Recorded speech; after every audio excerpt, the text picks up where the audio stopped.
Welcome to the Hotel Moment Podcast, presented by Revenate, the podcast where we talk to leaders in the hospitality industry.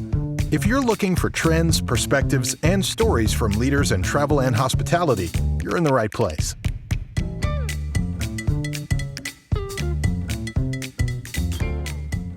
Hello and welcome everyone to the Hotel Moment Podcast. I'm your host, Karen Stevens, the CRO of Revenate. Every week, we talk to different industry leaders about hospitality and trends and cool things happening out there. And I'm very excited to be joined this week by Rob Mangiarelli, who is the COO of Atrium Hospitality. Welcome, Rob. Thanks, Karen. It's exciting to be here. Yes, well, I'm very excited to have you on. I had a look at your LinkedIn, and it looks like you've had really vast experience within hospitality with Hyatt for 25 years, and now you are working for Atrium Hospitality. So can you tell us a little bit more about your current role? Sure. So I joined Atrium back in February as the Chief Operating Officer. We have 80 plus hotels around the country, 20,000 rooms, primarily Marriott's and Hilton's. And I moved over from Hyatt, we can get back to that, to really move into an operations role. And then in May, they added on the president title to my new role. So I'm now both the president and the chief operating officer. And like I said, we have 80 hotels, we have 20,000 rooms, 7,000 employees across the country. Very cool. Well, I definitely want to dig into all of that because the other thing that I noticed when looking at your background is deep roots in finance. So I really want to get into data and finance and how you think about running a company, and also, how interesting it is to move from a huge portfolio, an enterprise brand like Hyatt, to a group that's still very, very large, but definitely different, right? Definitely different animals. So I'm very excited to have that conversation. But first, I have a few questions for you just to warm you up and also introduce the audience to you on a little bit more of a personal level, if that's all right. First question, when did you start working in the industry, and do you remember your first day on the job? I do. So it was interesting. So immediately after college, I was an economics major at Stanford, and I wanted to be a math teacher or a lawyer. And when I graduated, I didn't know what I wanted to do. So I went back home, Colorado Springs, and I was looking to keep myself busy at night. So I got a job working night audit at a Holiday Inn. And the first day, right, I was tired because I'd never worked overnight before. So it was just a long night. And that started my long history of coffee drinking. I was working night audit at the Holiday Inn. It's so funny because I was really wondering when I asked you that question. I talked to a lot of people on the podcast, and so many of us started in hospitality and just worked our way up. But that's really interesting. You starting with a degree in economics from Stanford and still making that journey literally from the front desk up. So very cool. It's a great reminder, I think, for all of the people joining this industry that it's not just a job, that it can turn into a career. And it really doesn't matter what your background is when you're coming into the role. It really is about learning the business and figuring out what you love. Yeah, absolutely. And that is what I do love about this industry because, yeah, absolutely. You can come in many different avenues, and there's a lot of places to grow, and it's fantastic. You would be amazed how many people I talk to that start, at a hotel and work their way up. So very cool. All right. So second question, what was the most uplifting moment so far in your career? So there is a director of finance for Hyatt right now who works at the Hyatt Centric in Times Square. And when I first met her, I was the controller of the Hyatt Regency Greenwich. And she was the admin working in the engineering department. And she was looking for a new role. And I had an opening as income auditor. So I moved her into finance or into our accounting department. And then I left Greenwich and I went to the corporate office, but watching her career grow year over year. And then she was named manager of the year a couple of years back at the hotel. And her boss called me to tell me that she was a manager of the year, and to think about how her career had grown and where that all started. I think that was probably, one of those great moments of your career, just being able to look back at the people you've worked with and what they've been able to do. What is the most striking experience so far on a personal level in terms of a holiday or a restaurant or a hotel, something that you've experienced on your own time, on your leisure time that comes to mind? Oh, the most striking experience. Well, okay, so take this picture behind me. The one over that shoulder. No, this shoulder. That shoulder. So for my 40th birthday, my wife took me to Pebble Beach. And I love playing golf. And we did the whole thing. We, got the caddy and did the walk. And she hired a photographer to follow me around and take pictures all day, a professional photographer. But just that walk and the caddy who knew everything about the course. And he was not only my caddy carrying my clubs and telling me the distance, but he's also my tour guide and he's pointing out houses and he's telling me about history and just that whole experience, right? It's just that reminder in our business that this isn't about, stuff. It's about experiences. And that was one of those memorable experiences that he was able to create for me. It was a fantastic time. That's great. Obviously, I work for a tech company and we want to leverage technology to improve guest experience and we want to make sure that we're helping drive revenue, et cetera, for our customers. But I think you hit it on the head. It really comes down to the people that are in the hotels that bring that experience to the guests or at the golf course or whatever it is. You can't replace that. And so I love hearing stories like that. I also love Pebble Beach. I mean, what a fantastic what a fantastic place. So beautiful. All right. Number 4. Have you met any celebrities while you've been in the trenches? I have a lot of them. We've had presidents stay in our hotels. We've had professional athletes. We had most of the basketball teams stay with us when I was working at the Hyatt Charlotte. But the funniest one, I met Ed Sheeran at the Grand Hyatt Rio. It's one of the hotels I was responsible for. And I was doing a walkthrough with the general manager, and we walked into the gym, and there's Ed Sheeran running on the treadmill. And of course, I have no idea who Ed Sheeran is. And he had to tell me, and I was like, oh, that's who he is. He's sweating away on the treadmill, and we're walking the hotel. So you see a lot of people. And then he was great. He was by the pool, talking to people, taking pictures. For the most part, celebrities are pretty gracious as long as you try to give them their space. Right. Sometimes it's good if you don't recognize them, right? Then you're For sure. then you're really playing it cool, probably to the level they appreciate. Right. So that's good. All right. Final question here. Who are the women at work you've been most inspired by? So you talked about a woman just a moment ago, but is there anyone else you can think of in your career that has been very inspirational for you? I'd say there's two that jump immediately to mind. One of them worked for me for 15 years, Gina Tallarico.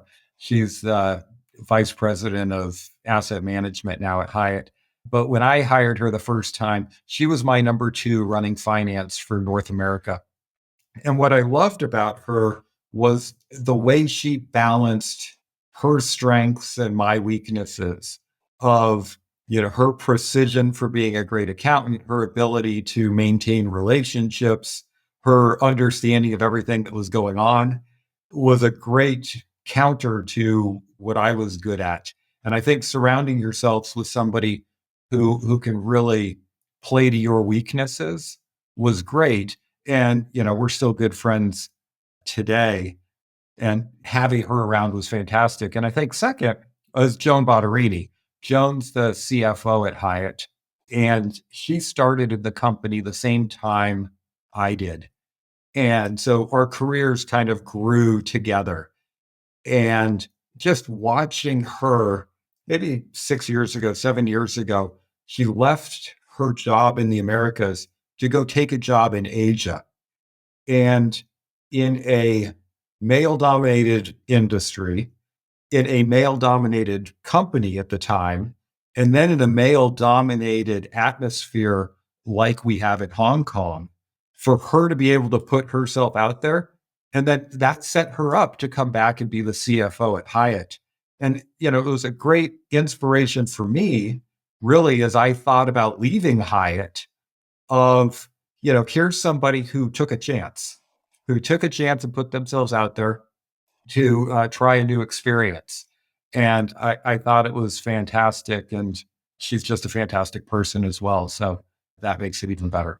That's great. That is very inspirational. I love hearing that. And I think that dovetails nicely into some of the things I did want to talk to you about today. So, being able to work for a company that is global and the experience you have there. And can you just talk to me a little bit about what it's like to work in different international markets and what you think, that experience brings to you to be able to then come back to the United States and focus more on North America? But what are some of the experiences you had in your career being able to work globally? Well, yeah, it's interesting. So the first 15 years of my career, I only worked in North America. And I had never traveled internationally as a child. I'd never stayed in a hotel as a child. We stayed in motels that you drive up to. So I didn't have that experience. And I remember our first international trip, our first big international trip. We had a global general managers meeting in Dubai, 2008. And, Dubai, there's cranes everywhere, brand new shiny buildings, the cleanest place on the planet. And service was incredible, far beyond anything I'd ever experienced. And we left Dubai after that meeting. And since we were already halfway around the world, we went to Mumbai. So we flew from Dubai, which was the cleanest, nicest, newest place I'd ever been, to India, which was not the cleanest, nicest, newest place I've ever been. But the service in the hotel was spectacular. And the passion that the teams had of going to work and the pride they took was incredible. And what I learned really moving from market to market to market is you get to experience new cultures, you get to experience new things, but the passion of the people who work in those hotels, you see pieces of that as you travel around the world. And it's just a great experience culturally to be able to do that.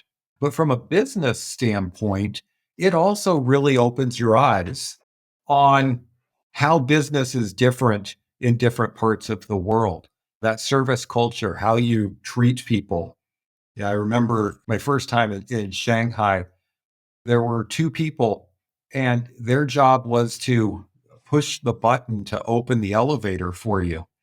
And coming from the United States, I thought, oh my gosh, what a huge cost burden on the hotel to have somebody there. But that was the expectations of the guests who stay there. And it just reframes your mind when you're running a business of you can't run it relative to how you want to run your business. You have to run your business based on the expectations of the customer. So learning what that is in every market, I think just makes you a better leader. I would really agree with that. I had the opportunity to work in London for a few years during my career, and I also studied in France when I was in at university. And the opportunity to get a different perspective. I think we could admit as Americans, sometimes we can feel like we're the center of the universe and that everybody must do it the way we do it. And that is not the case. There's a whole big world out there, and there's different expectations and different cultural norms. And if you approach it with an open mind and kind of put your own biases to the side, you can learn a lot and also, find a lot of opportunities for growth, for expansion, for partnership. So I really enjoyed talking to people who've had that, and how mind blowing to go from Dubai. By the way, I've stayed in the Hyatt in Dubai and it's phenomenal. What a contrast, though. I'm just thinking this is your first time out of the country, and to go to Dubai and then Mumbai back to back, your head must have just been spinning. Oh, absolutely. It was like entering a different universe. And, I've had the pleasure of going to India maybe 2 or 3 times a year for the last 4 or 5 years I was with Hyatt. So I love the trip. And It's changed a lot since '08. The airport is newer, the roads are newer, but still, when you see that level of poverty, and whether it was in Mumbai or whether it was in Brazil, it's just a reminder, right, that it's a great big world and we are very fortunate for what we have. And it just puts things in perspective. Yeah, I think that's really true. I mean, to have a bit of gratitude because there are a lot of people who are not as fortunate by a long shot. So, wow, that's again great perspectives, great perspectives. Okay, very cool. So you had mentioned before you have a background from Stanford. Your degree was in economics and from Stanford. So, and I noticed that a lot of your work experience really centered around finance. So now, as you think about the position that you're in, you're the president, you're the COO, you're on the operational side of the house. Can you talk to me a little bit about the importance of data, not just financial data, but how you kind of think about it's a different lens, right, than most people have coming into those positions? Absolutely. But I think what you really see is how our industry has evolved over the last 20 years. I remember when I came to the corporate office, one of the reasons I think that I was able to move up so quickly in my career and try those new roles was because I knew where the data was, I knew how to use it, and I knew how to explain it in a way that people understood.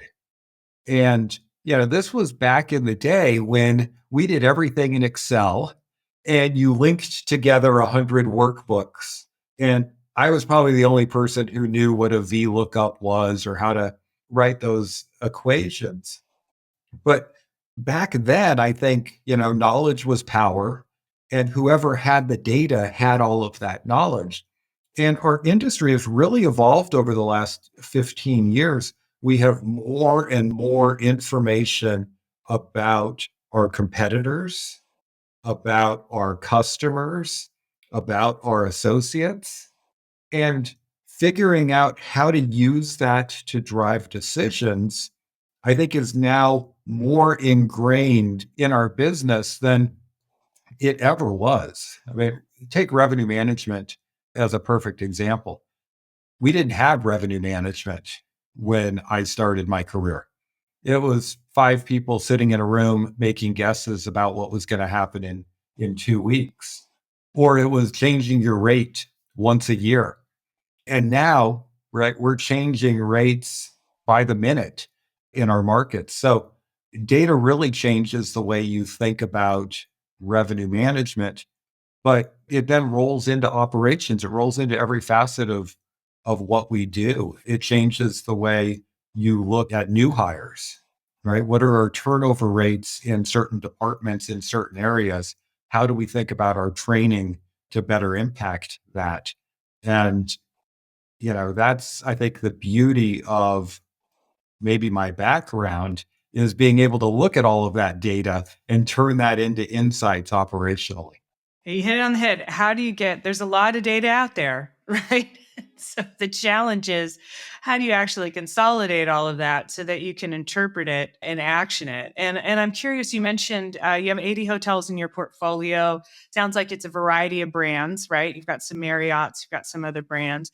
How do you think about stitching together, or do you have the ability to look and see what guests are across all of that portfolio, or is that something that's rather hard to get to? I mean, with you have separate loyalty programs for all of those brands. So what do you do as a management company to kind of understand who your loyal guests are just for your particular, for Atrium?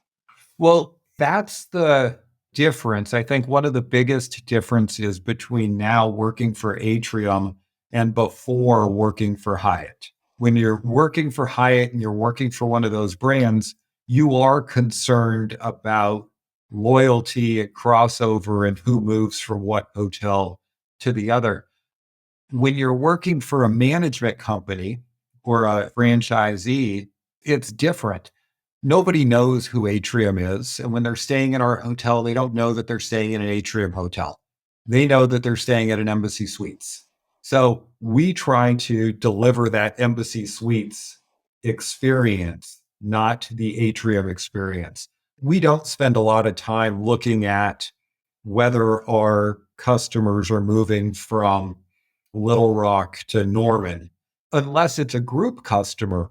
And then it's about building that relationship with a group to get that multi-unit experience. But from a transient standpoint or from a loyalty standpoint, we're less concerned about that than I was when I worked for a brand. Right. And that absolutely makes sense. I think when you do have a branded portfolio, as you talk about, we work with some customers that have collections of independent properties, which is a bit different because with an independent property, you can obviously access the PMS and get data, put that into one system, and then see you can cross promote across the brands. Which again, if you're looking at independence, you kind of need that firepower, right? Because you don't have if you have an Embassy Suites, you're obviously marketing through Embassy Suites. And if you have a Marriott, you're relying on Marriott. But for independence, it's a little different. So, but that's an interesting perspective. Yeah. And I think what it becomes important is to then work with the brand partners. So we have a great relationship with Marriott, and we have a great relationship with Hilton, and we have a great relationship with IHG, and figuring out how can we leverage their strength and their work with their loyalty members to make sure that they're staying in our hotels so that we're good partners. So as opposed to us trying to do that ourselves, it's really us trying to do that through them. Through them. Right. Right. Which makes perfect sense. Okay, so just a couple more questions for you, Rob. We are in budget season. Here we are, and you're the finance man. You're the president. So, what advice do you have to our listeners out there when they're thinking about budget season? There's a lot of unknowns happening out there. What's some pieces of advice you can leave our listeners with as we go through the next couple months? As a finance person, this is always awkward to say, but spend as little time doing your budget as possible. We start way too early as an industry, right? You start doing your budget in August, you finish it in January, you spent half the year, and then 2 weeks after you finished it, you're wrong. So if you're going to be wrong in your budget, be wrong quickly. The amount of time and brain damage that we put into our budget process is counterproductive. We need a budget. We need that to be a point in time, but then we need to recognize that that point in time is beyond us, behind us. And as we move forward, it's about our forecasts and how can we now project the next 60 days, the next 90 days, the next week and a half to think about our staffing, our schedule, our needs, but not how do we compare to what we thought was going to happen last October? So I think this whole concept of budgeting, it's great to sit down and think about your business strategically, but getting caught up in the decimal points and the minutia, I just think is an old school way of thinking, and it's counterproductive for our teams. Wow, you know what? I love that perspective, Rob. That is refreshing. And I think the quote of the day is limit the brain damage, stop the brain damage because we do the same thing. Obviously, we have budgets and forecasting. We do all of that as a tech company and it's a big lift. And you're right. As soon as the year takes off, things change. So it's more important to be able to forecast and pivot and roll with the waves as we get into the next season. Exactly. Well, hey, Rob, it's been a real pleasure. Thanks so much for joining me today. And if people want to learn more about Atrium Hospitality, where should they go? They could find us on our website at atriumhospitality.com. Easy peasy. All right. Thanks, Rob. Take care. All right. Thanks, Karen. Appreciate it. Thank you for listening to the Hotel Moment Podcast. Make sure to subscribe wherever you listen to podcasts. And if you're watching on YouTube, please like the video and subscribe for more content. For more information, head to hotelmomentpodcast.com. The Hotel Moment Podcast is presented by Revenate and produced by Make More Media.